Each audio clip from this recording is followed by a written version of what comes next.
La pause.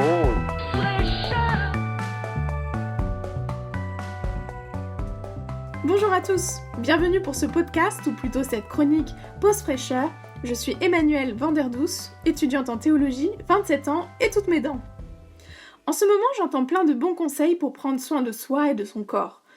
Parmi les classiques, il faut manger équilibré, faire de l'exercice physique, bien dormir, et tout particulièrement en cette période de crise sanitaire, se protéger du virus.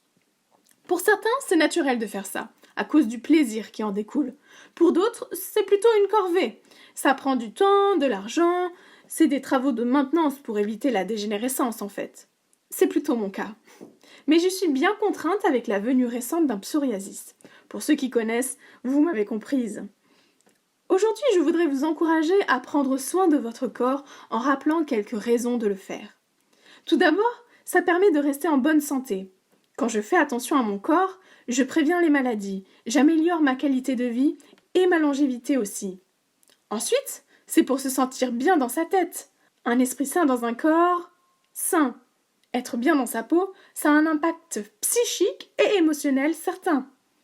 Ça aide aussi à être performant dans ce qu'on fait, tout simplement parce qu'on est dans de bonnes conditions, en bon état en fait. On a donc plus d'énergie, on est plus vif. Enfin, c'est pour s'aimer soi-même. Quand je fais du bien à mon corps, je suis bienveillante envers moi-même et je peux alors développer une bonne estime de moi. En bref, tous ces petits soins du corps communiquent le bien-être. J'aimerais rajouter une raison particulière de prendre soin de son corps en rapport avec la foi. C'est pour remercier Dieu du don de la vie. C'est étrange de dire ça. Vous me direz, mais la foi chrétienne semble plutôt mépriser le corps. C'est le siège des tentations à maîtriser absolument, quelque chose de mauvais et de sale, pas toucher. Mais en fait, notre corps est d'une importance cruciale dans la Bible. La spiritualité chrétienne, c'est pas on flotte dans les idées. Non, on la vit dans son corps. D'ailleurs, petite note historique, dans ses débuts, le christianisme a lutté contre un mouvement qui rejetait la matière et le corps pour se concentrer sur les réalités spirituelles et invisibles. Le christianisme rejetait ça parce que justement, le corps a sa place dans la foi. On le voit dès le début de la Bible. Dieu est le créateur de l'univers. Il crée la matière et le corps humain et il les trouve très bons. En gros, il se dit « Good job !»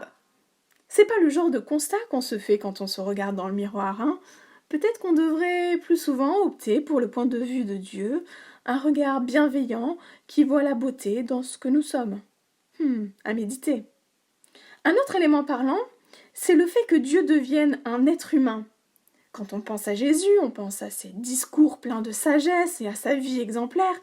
On oublie souvent qu'il était un être humain, en chair et en os. Ça veut dire que Jésus mangeait, dormait, se promenait, mais aussi qu'il se lavait parce qu'il transpirait et qu'il allait aux toilettes.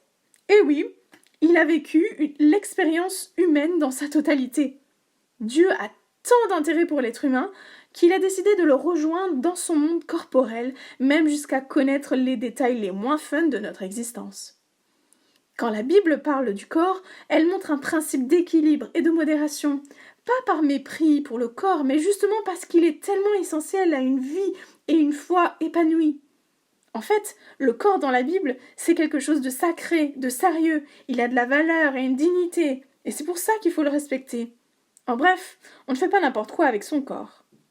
On peut aussi vivre la foi au travers de son corps dans le quotidien. Par exemple, prier à genoux, chanter, jeûner, mais ça peut aussi consister à prendre soin de son corps en se donnant assez de sommeil, en hydratant sa peau, en faisant l'amour avec son conjoint. À chaque fois que je prends soin de mon corps, je dis merci à Dieu pour son beau cadeau. Je trouve que cette dernière raison de prendre soin de son corps permet de ne pas tomber dans des extrêmes. Sans la perspective de reconnaissance envers Dieu, on peut soit utiliser notre corps à l'excès et lui faire mal, soit l'adorer et le voir comme le moyen de satisfaire nos besoins de perfection et d'éternité. En fait, considérer notre corps comme un cadeau nous rend responsables. On peut alors l'accepter tel qu'il est, avec ses faiblesses ou ses maladies, et connaître un véritable épanouissement.